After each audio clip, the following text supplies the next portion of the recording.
Hola a todos, bienvenidos a otro episodio de Contratapas Podcast, este espacio que dedicamos a la literatura, a la ficción, a la no ficción y a todo lo que cabe en las páginas de nuestros libros.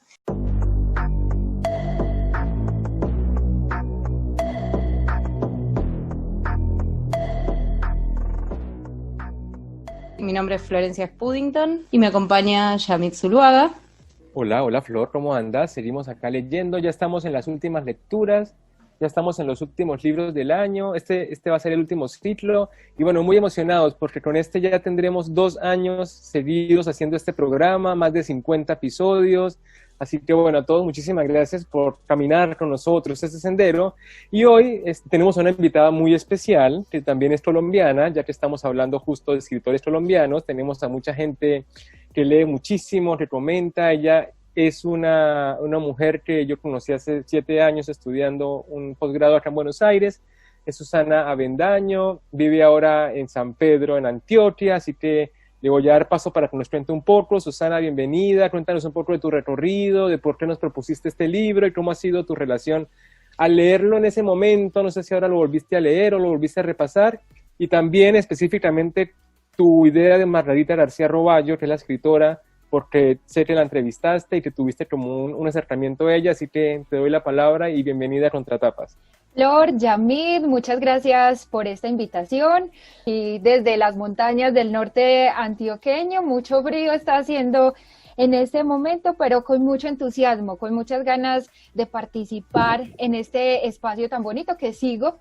Hace varios tiempos ya Yamid lo decía, nos conocimos hace aproximadamente 7 años en Argentina, estudiando periodismo cultural. Fue una muy bonita coincidencia, una muy bonita oportunidad de juntarnos colombianos en otro país y ver cómo cuando uno sale de su territorio, lo primero que anhela o añora es muchas veces esas cosas que uno creía tan simples o tenía tan desapercibidas, como olores, como sabores, como los acentos, como las formas de hablar.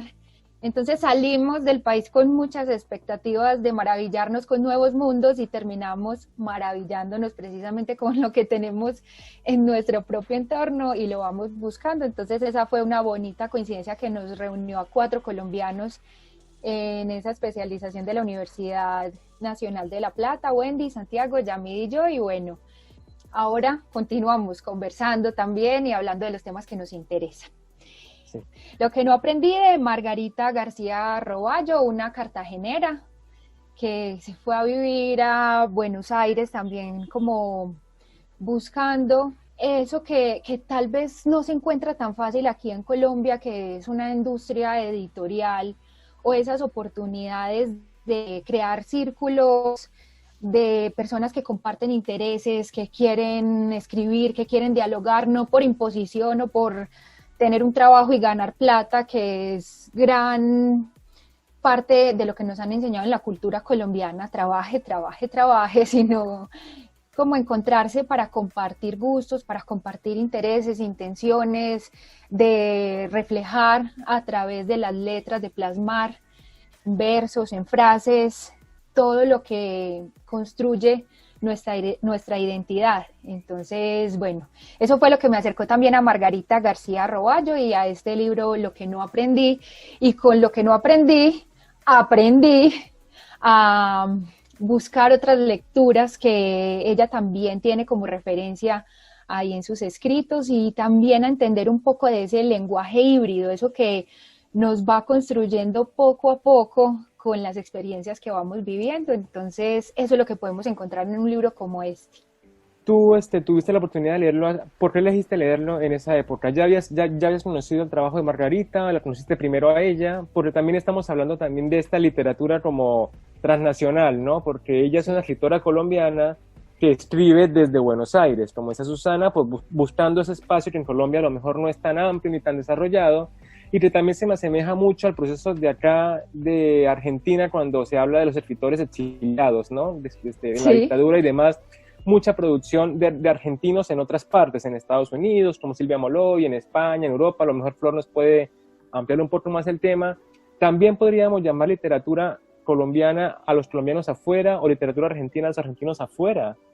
Sí, totalmente, porque es literatura que está llena de guiños de Colombia en este caso, entonces uno ahí encuentra referencias al Divino Niño, al Sagrado Corazón, al sabor de los patacones con queso, al olor del mar, a los atardeceres de la costa.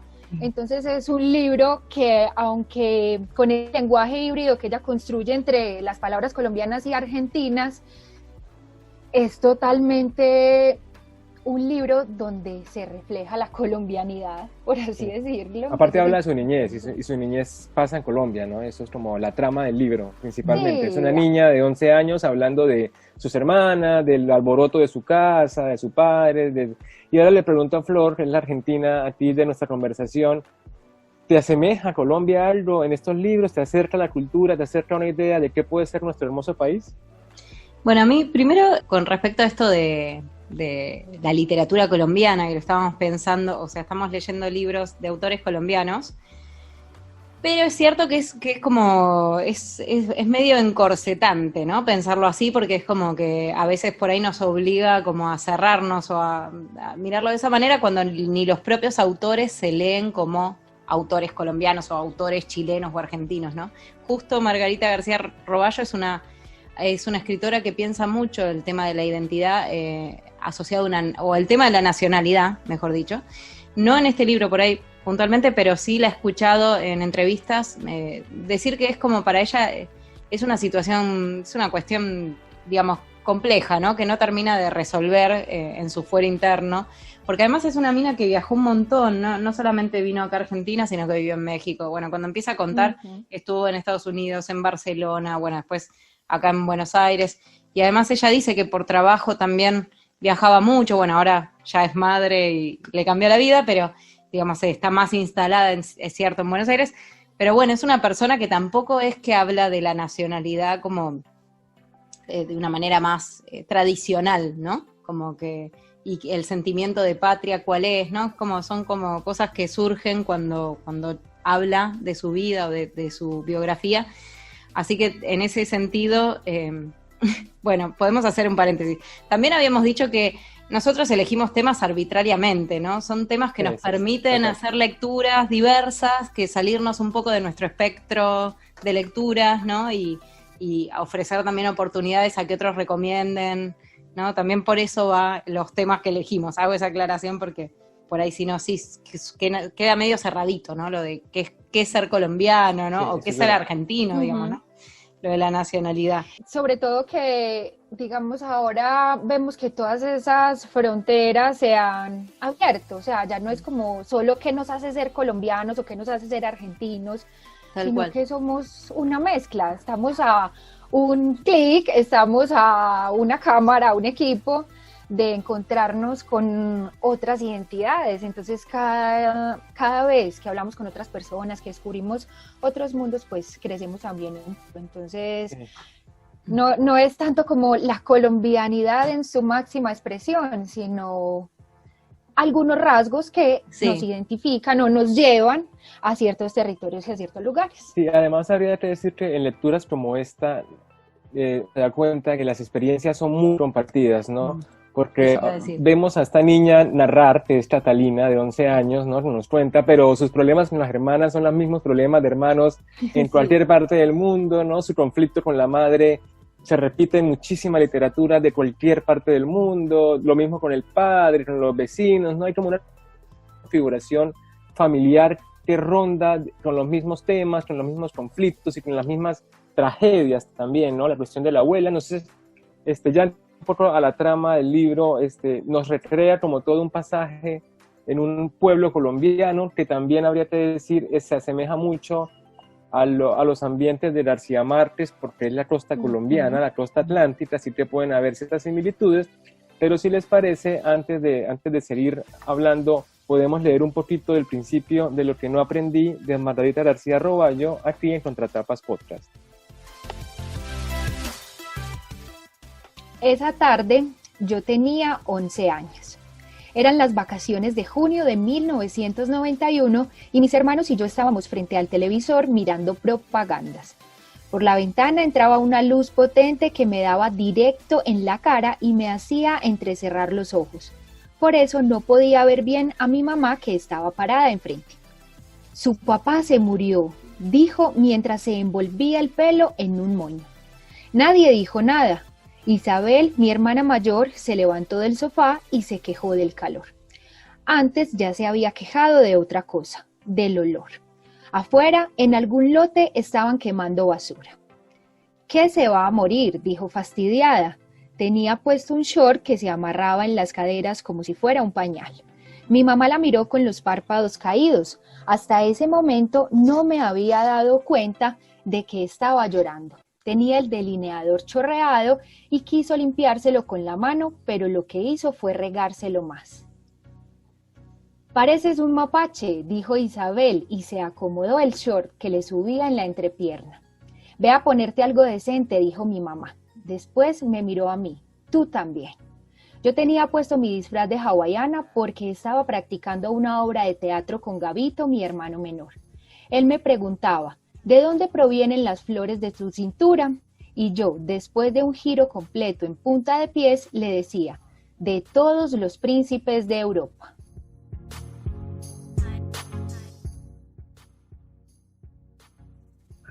Me encanta porque hay muchísimos temas que se tocan, ¿no? Ella como que presenta a las hermanas, a la madre, al padre, ¿no? Al contexto, a su edad, o sea, esto es como un detonante, ¿no? Luego va desarrollando un montonazo de temas y todo con el color colombiano. A mí me gusta que le meta mucho detalle, ¿no? Con la comida, con los programas de televisión que están viendo, ¿no? Con los vecinos, con a quien visitan, el chisme.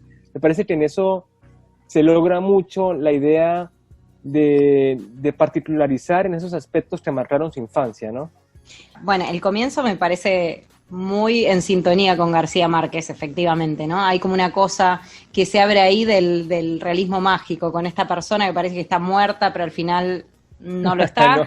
O sea, se genera como un ambiente compatible, ¿no? Y me gustó mucho, es cierto, toda la cuestión cultural, que como decías vos, Yamid, antes, hay muchos puntos en común con la infancia.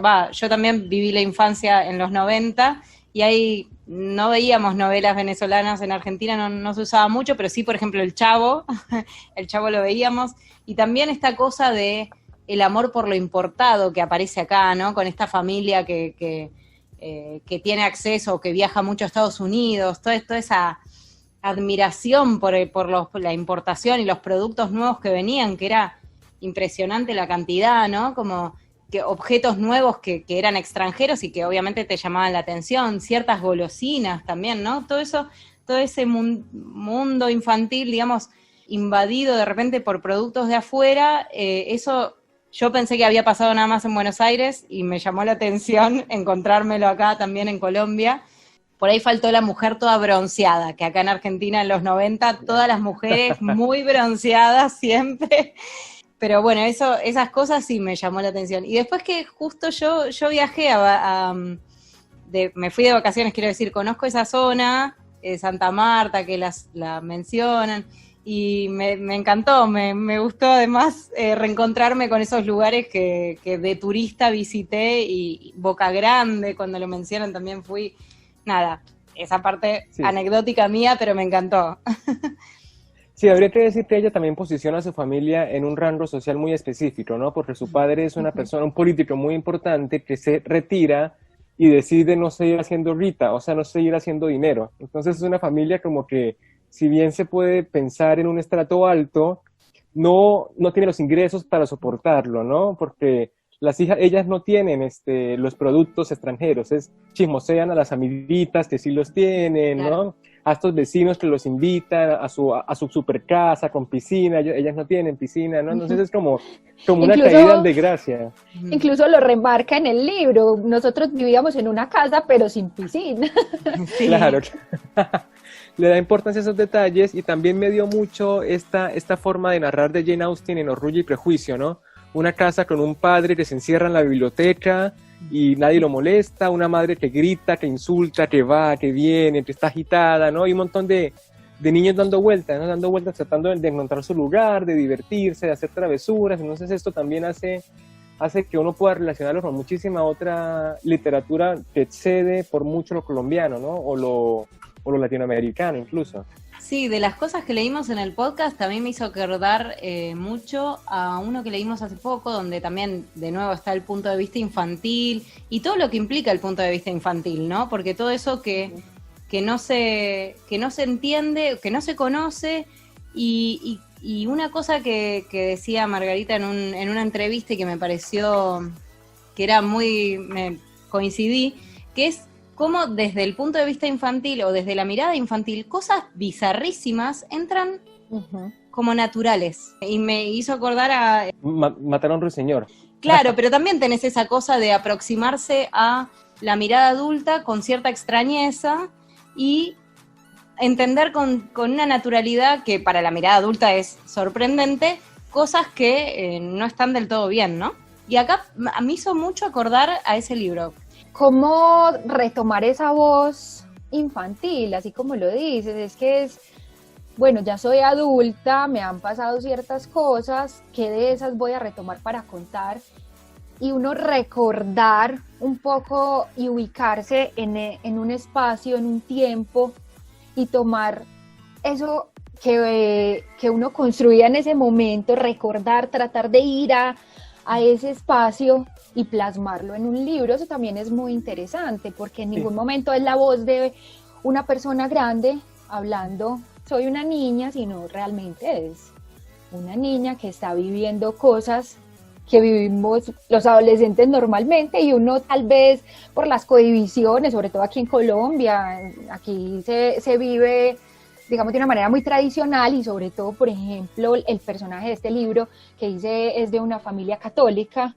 Entonces las cohibiciones, las prohibiciones, los modelos a seguir, las apariencias, cómo todo eso uno lo va escondiendo, y a través de esas voces en los personajes puede recordar cuáles eran esas emociones, esos sentimientos, esos olores, todo lo que estaba alrededor de esas experiencias, y plasmarlo ahí. Eso es lo que construye y hace enriquecedoras este tipo de historias. Sí, aparte es muy interesante eso que dices, porque ella, bueno, la novela, habría que decir, está como dividida en dos partes.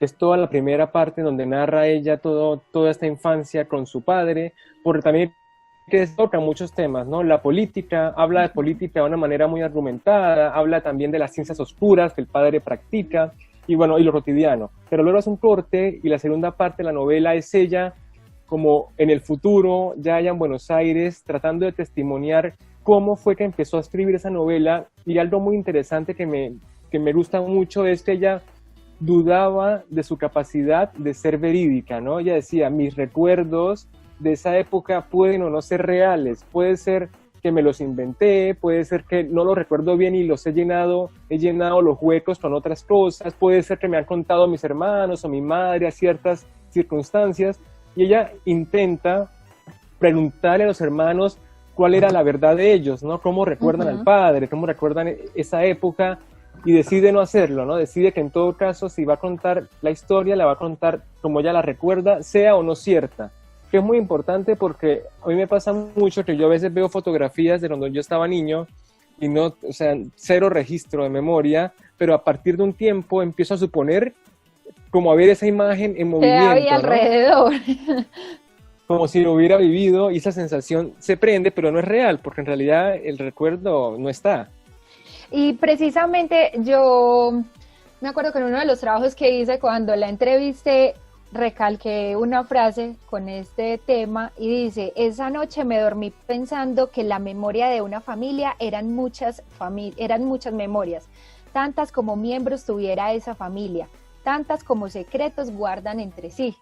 Entonces es eso, o sea, es una historia desde diferentes perspectivas, porque todos interpretamos las cosas de una manera diferente. Luego de leer la novela, a mí me quedó la sensación de que ella también un poco huye de Colombia, ¿no? Huye de su familia. Cuando vuelve, se encuentra a sobrinos que ya han crecido, a hermanos que son diferentes, ¿no? También hay como una cuestión del narrador de contarlo desde la distancia, porque ella cortó su vida en Colombia, y entonces lo que le quedó en su memoria es un tiempo que para ella es remoto y no es cercano, ¿no? No es íntimo.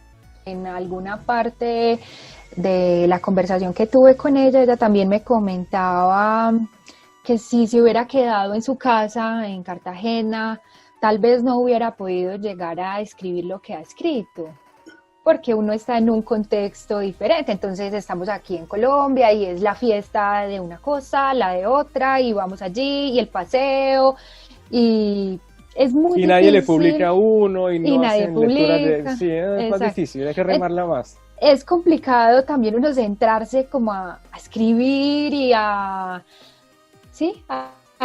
concentrarse en eso que uno quiere hacer, porque hay otro montón de factores externos que son muy bonitos y son muy valiosos, pero que lo van alejando a uno un poquito como del objetivo. Entonces es también como todas esas referencias.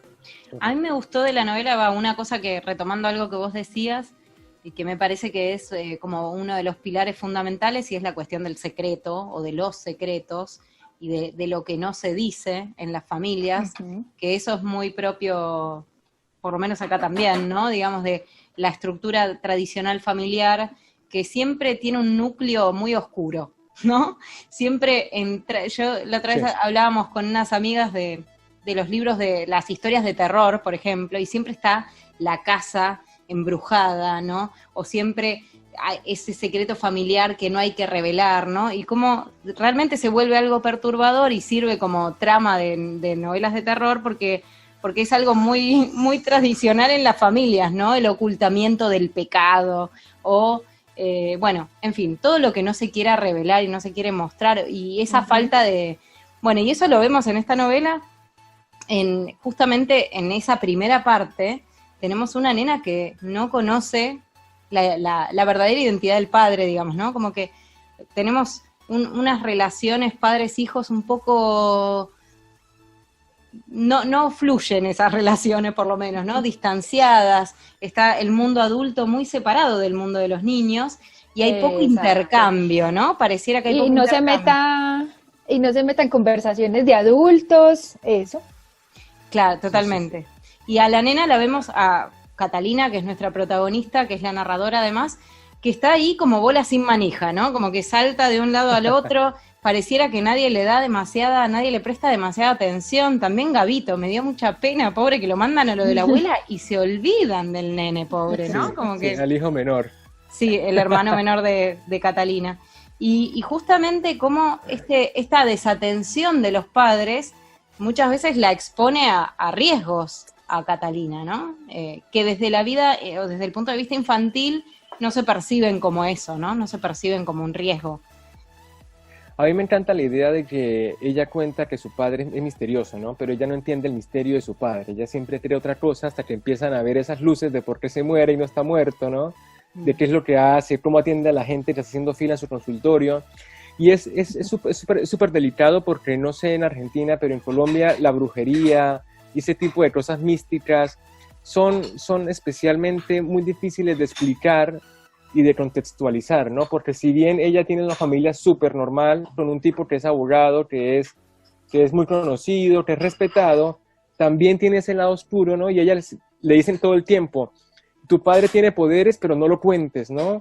Tu padre cura a la gente, pero no hables de eso porque la gente puede malinterpretarlo, ¿no? Hay como una barrera que a ella no le permite acceder a toda la información y que cuando empieza el padre a tomarla como una especie como de aprendiz o como de pupila, empezamos a entender un poco más, ¿no? Sin dejar el misterio de que el padre puede ser visto como el brujo, ¿no? Y aparte, no se cortan las uñas de los pies, entonces las tiene largas como garras, ¿no? Hay como todo un montón de detalles que uno le dice, pero este tipo no es tan respetable, no es tan decente como lo están pintando, sino que tiene como su lado oscuro, ¿no? Su Harry Potteriada por allá, que no alcanzamos a ver tan bien.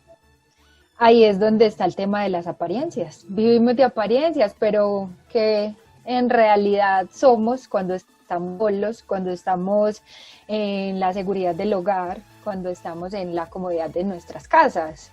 ¿Qué somos? Esa es la verdadera esencia de lo que somos. Nos presentamos ante las personas de diferentes maneras, según también algunos contextos, y eso no tiene que ser pues malo necesariamente. Hay formas de ser y hay formas de comportarse según los contextos. Y aquí vemos todas esas formas de comportarse según los contextos. Sí, la cuestión esta de las apariencias está muy presente en la relación que tiene esta familia con esa otra familia adinerada. Los Piñera. Bueno, que es una familia que tiene una posición, o que mantuvo su posición acomodada, que tienen estos accesos y estas posibilidades, y la pileta, y las películas que vienen de Estados Unidos, y que todavía no se estrenaron y ya las pueden ver, y la ropa de marca, y bla, bla, bla, bla, bla. Y como cuando, por ejemplo, los invitan a un evento, les mandan un auto para que no vengan en el auto rotoso que tenía la familia de Catalina, ¿no? Digamos, como ahí está muy presente. Pero después también lo vemos hacia el interior de la familia, en este, como este halo de persona elevada que le construyen al padre, que... Es muy particular la situación de ese padre, pues es un padre que no se involucra para nada en la vida familiar. O sea, siempre la vemos a la madre como desatada, ¿no? Como muy dramática. Pero por otro lado, para rescatar algo de esa figura, que es una persona que se desborda emocionalmente todo el tiempo, llora, ¿no? Es como que todo la excede. Pero por otro lado es la que lleva las riendas verdaderamente de esa familia, mal o bien. Sí. El padre nunca figura como mediador. La mujer se enoja o se pelea con las hijas y el padre nada, ¿no? Nunca aparece su voz, nunca, en fin, participa de la educación de los hijos. Nada, se encierra. Bueno, eso también deberíamos decir que es como una cuestión de prototipo de familia colombiana, sobre todo si hay muchos hijos, ¿no? El padre no se mete y la madre es la que administra la economía del hogar, la forma de educar, ¿no? Un poco está como sobrevolando como el helicóptero encima de todos, incluso del padre. Es que es el modelo tradicional del patriarcado. Está el papá, el que se sienta en la mitad de la mesa y a los que todos le sirven y le llevan, porque es el que trabaja, el que trae la plata. Entonces al papá se le llevan los zapatos, al papá se le lleva la comida, al papá no se le molesta, al papá no se le cuentan las cosas, al papá hay que pedirle permisos, pero hasta ahí. Y es la mamá la que carga con todo el drama también. El drama, ¿no? Sí, con todas las emociones familiares, y entonces es la mamá la que le toca castigar, es la mamá la mala, la que debe poner a los hijos a ayudar en los quehaceres del hogar. Sí. Y es muy de la figura de una familia tradicional colombiana, sobre todo católica. Y además también es interesante porque en ese modelo, has explicado, el padre encuentra formas de relacionar con los hijos de manera poco ortodoxa, ¿no? Está más pendiente de qué puede ser la unión, no solamente como el lazo padre-hijo. Y aquí es cuando el padre de Catalina empieza como a iniciarla y la interesa por estos libros.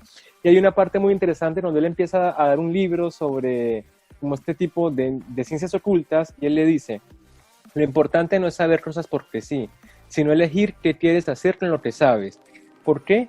Porque si no, no sirve de nada saber, y porque saber cosas no te hace más feliz, al contrario, te expone a la decepción. Entre más sabe uno, más se decepciona. Pero si tienes claro por qué quieres saber, eso te va a ayudar a sobrellevar la decepción, cualquier decepción, aunque sea gigante.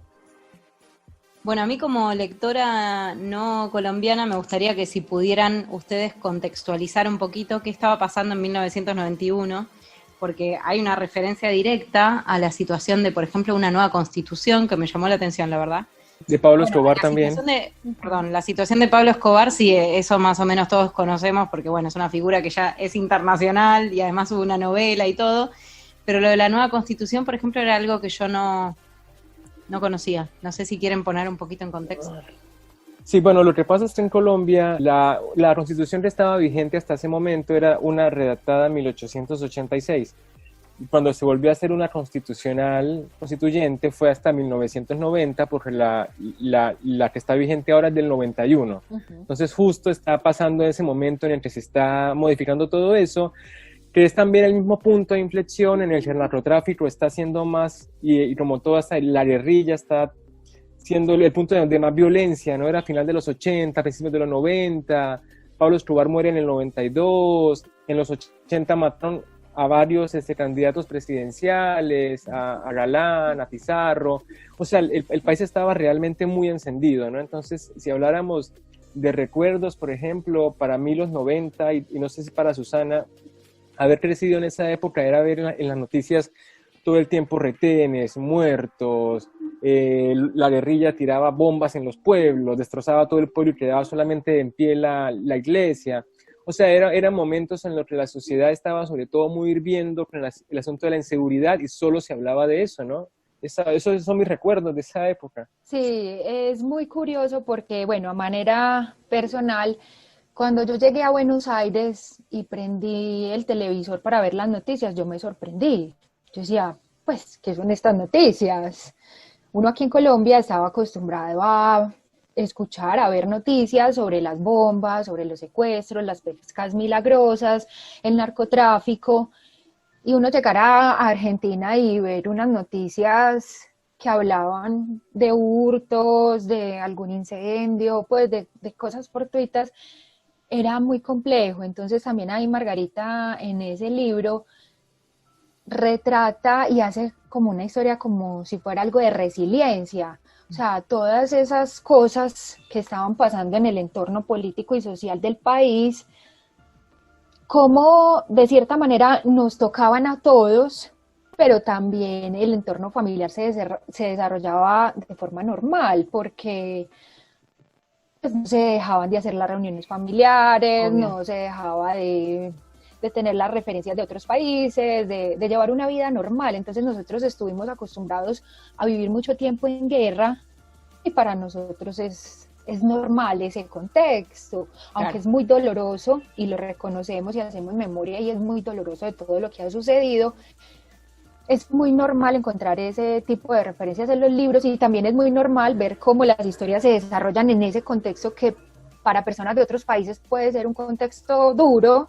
Me gusta mucho que Margarita hace justicia con las posiciones, ¿no? Está el vecino que es medio raro, que apoya a Pablo Escobar y que lo defiende y que dice que, bueno, se entregó a la justicia, pero ojalá no lo extraditen. También se estaba en la discusión de si se extraditaba o no a Estados Unidos los travesías del narcotráfico. Entonces este tipo le parece que lo que hizo Pablo Escobar fue bueno porque le robaba a los ricos y le repartía a los pobres.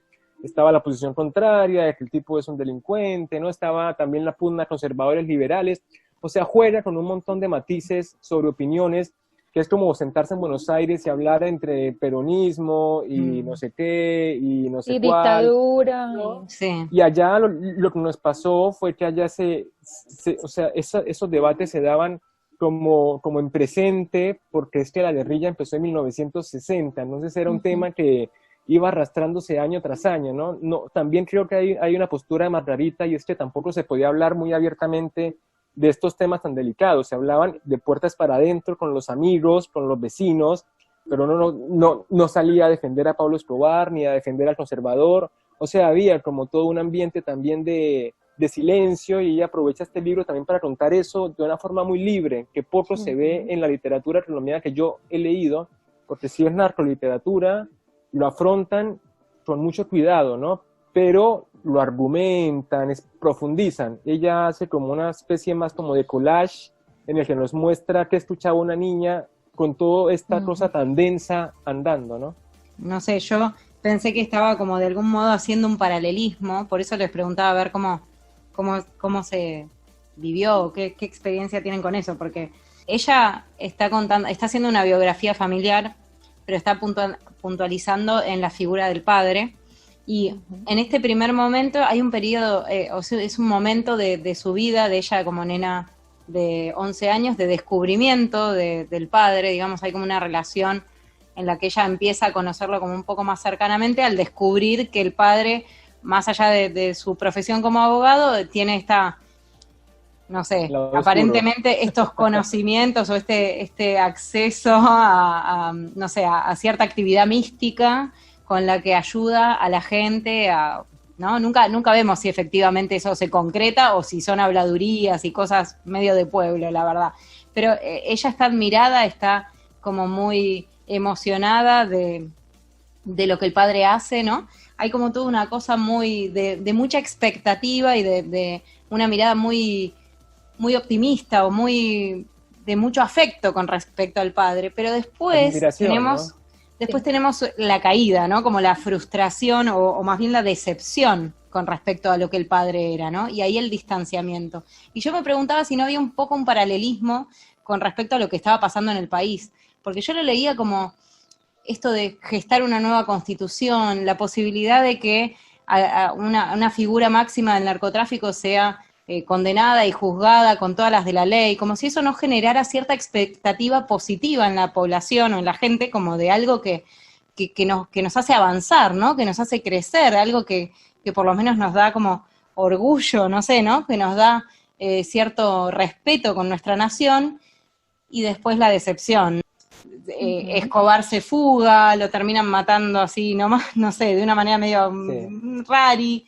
Lo de la Constitución también parece como que es algo que genera como, bueno, esto es bueno para todos, y después se termina como desgranando, ¿no? No sé qué pasó con la Constitución al final, pero digo, no sé, me da esa sensación de que hay como un paralelismo y que en los dos casos hay como un crecer, y ese crecer nos lleva a ver las cosas, bueno, esto que decía el padre, ¿no? Como conocer, saber, puede decepcionar también. Entonces, me preguntaba si se podía leer de esa manera. Puede ser, y es un poco también encontrando similitudes con la realidad. O sea, a veces idealizamos, tendemos a admiración desmedida, a generarnos expectativas que tal vez pues no son, y puede pasar un poco con lo que dice Flor del entorno político y social del país y con la figura del padre. Entonces, como el personaje Katy estableció esa relación tan estrecha con su papá, y como, digamos, había un aparente clima de progreso en el país, pero finalmente se dio cuenta que su papá es una persona normal, común y corriente, como tantas otras personas, y como el país igual seguía viviendo la misma realidad, porque no va a cambiar hasta que no haya realmente una modificación o una conciencia en la estructura social de nuestro país, hasta que la corrupción no se acabe, no se va a acabar la guerra y no se va a acabar el narcotráfico. Entonces es eso. ¿Y qué hace el personaje? Abrirse al mundo, abrirse.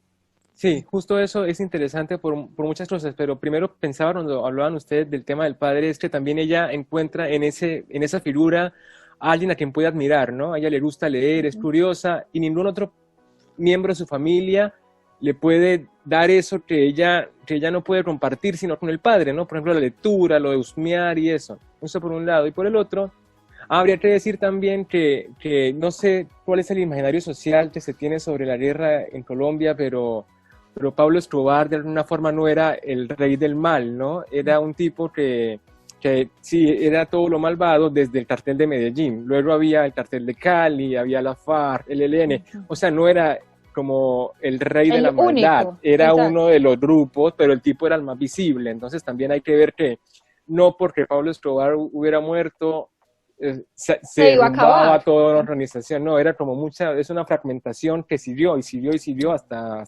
sigue, ¿no?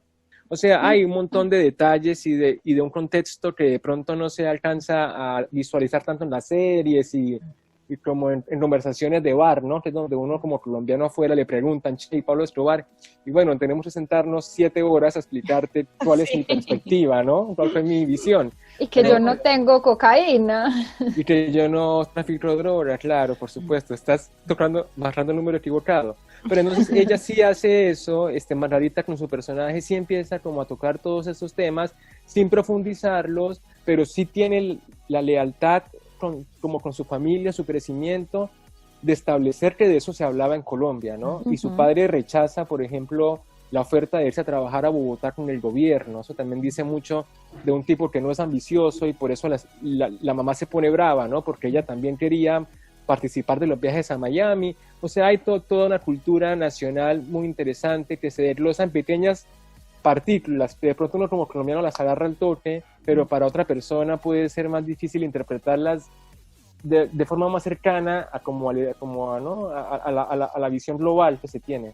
No, y que también, como Flor lo dice, puede ser ese encuentro con la realidad que a veces crea desilusiones, crea unas micro desilusiones que lo llevan a uno a dar giros en su vida, y esos giros son los que llevan a generar nuevas experiencias. Sí, un punto que me parece que es fundamental, que mencionamos al principio, que es la cuestión de la memoria, porque en esta segunda parte la cuestión fundamental tiene que ver con recrear ese pasado y lo difícil que le resulta a la narradora aprender o incorporar o aferrarse a esas memorias, porque descubre que tiene muy pocas con el padre. Y que no coinciden además con las de los demás, o sea, sí. Ese desfasaje, esto me parece interesante, bueno, también desde la función de la literatura, ¿no? De cómo uno construye también sus propias ficciones, algo que hablamos cuando hablábamos de la memoria.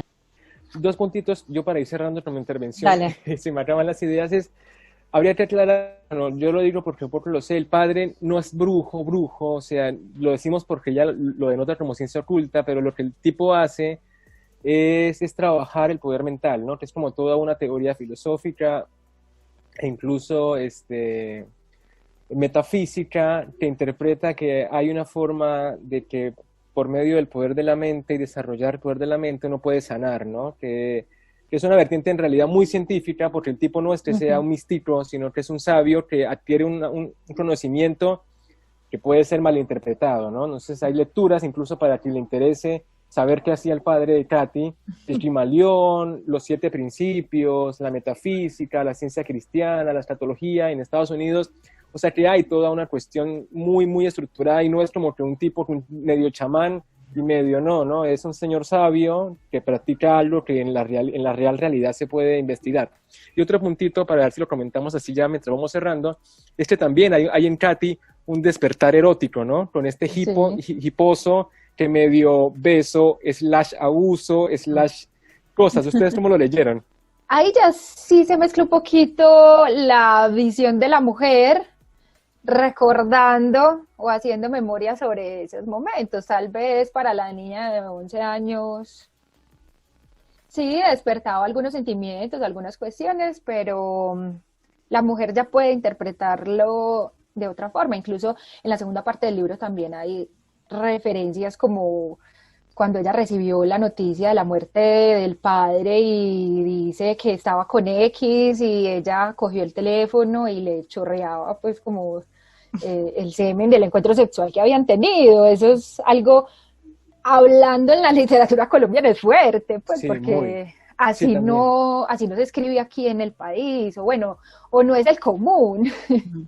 Entonces, sí, eso es una audacia, ¿no? Es como una valentía muy que a uno le parece chocante como colombiano. Yo comparto eso completamente. Exacto, porque somos muy pudorosos, ¿cierto? Nosotros no hablamos abiertamente del tema.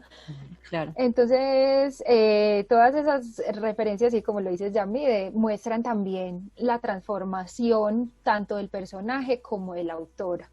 Con respecto a la cuestión de la sexualidad, bueno, yo lo leí como abuso, no sé si es... Lo que vi fue un personaje abandonado y que creo que eso es lo que le reprocha al padre. Y en un momento dice, estaba tan enojada con él o me daba tanto rencor y después ya ni sabía por qué le tenía rencor a mi papá.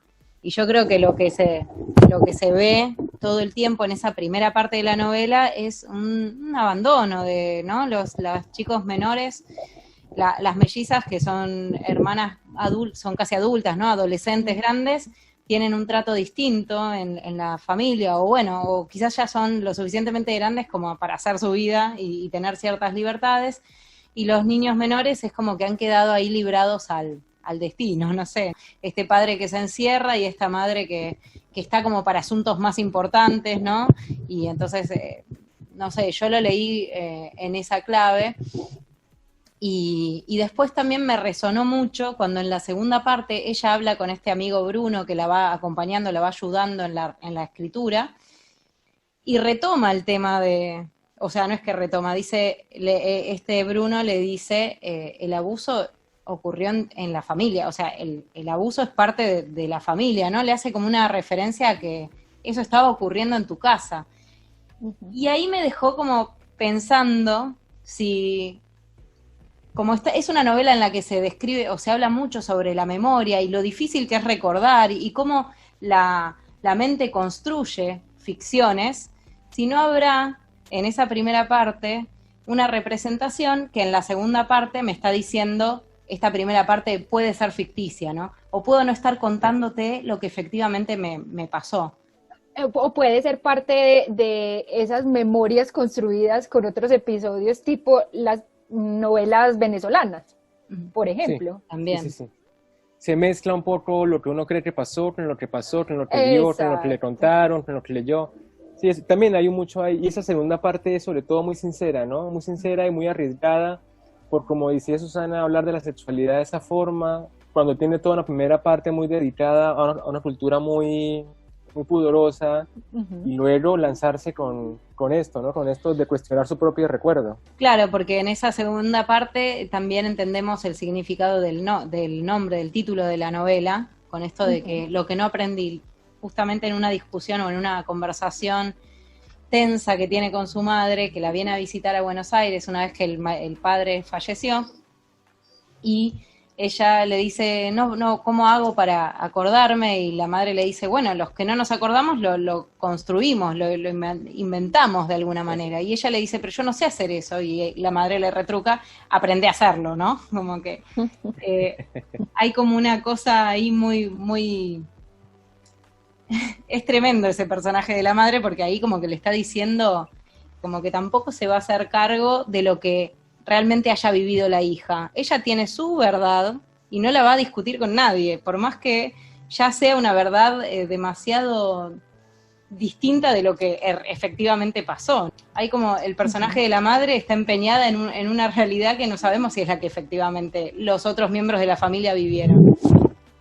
Sí, bueno, yo también a manera de conclusión quisiera resaltar el tema de los detalles. Margarita García es una autora que se centra mucho en los detalles, no solamente en lo que no aprendí, sino en otros de sus libros, y esos detalles son los que lo hacen a uno imaginarse esas épocas, esos contextos, si uno no es del país, entonces a pensar cómo era y qué referencias tienen con los libros. Incluso les cuento pues a manera anecdótica, cuando yo tuve la oportunidad de entrevistarla, tenía una grabadorcita de voz muy pequeña, muy pequeñita, y lo primero que ella me dijo cuando nos sentamos y ya nos dispusimos pues a grabar, fue como, ¡ay, qué bonita, qué tan pequeña, tan bonita! Fue como ese detalle. Entonces ahí fue donde yo también empecé a descubrir que los olores, los sabores, las sensaciones, esas cositas que componen nuestro mundo,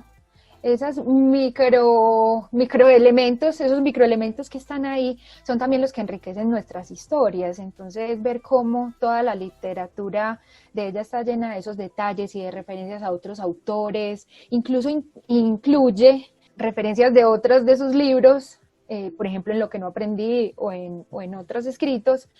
Entonces nos lleva como a un mundo de saltar, de intertextualidad, de picar aquí, picar allí, y eso enriquece mucho el relato. Es una lectura muy entretenida. Así es. Y bueno, no sé si nos quedamos por el tintero, me pareció una lectura maravillosa, una escritora que aparte está muy joven, así que está bueno engancharse con estos recorridos, ¿no? Y uno vivirlos como muy en presente. Y me encantó ese detalle de Catalina, la chica narradora que tiene el póster de su ídolo en la pared, y cada vez que sale del cuarto lo besa, ¿no? Eso me pareció mágico, maravilloso, y son ese tipo de cosas que uno lo lleva a sonreír, ¿no? A sonreír mientras uno va leyendo. Así que para mí fue una lectura muy enriquecedora y maravilloso tener a Susana también acá en Contratapas. Muchas gracias por invitarme, Flor, un gusto, que bueno volver a escuchar ese acento argentino tan lindo, es muy emocionante. Los años pasan, pero uno es eso, uno está construido de todas esas referencias, de todas esas experiencias que ha vivido, y qué bueno que la virtualidad nos acerque a las personas que conocemos y nos invite a conocer nuevos mundos y nuevas personas. Y bueno, a todos muchísimas gracias también por escucharnos, por compartir con nosotros este espacio. A Flor nos estaremos viendo en los próximos programas, ya los últimos del 2020, que cerramos este año todo virtual, ¿no? Digamos. Y recuerden seguirnos en Instagram, en Facebook, Contratapas Podcast, si quieren comentarnos los libros, si quieren mandarnos lecturas, si quieren contratarnos, si quieren darnos lo que quieran, sugerencias, reclamos, quejas. Ya saben, por redes sociales nos vemos. Y bueno, hasta la próxima, Flor y Susana, hasta una próxima oportunidad. Un beso a las dos y un beso a todos por allá.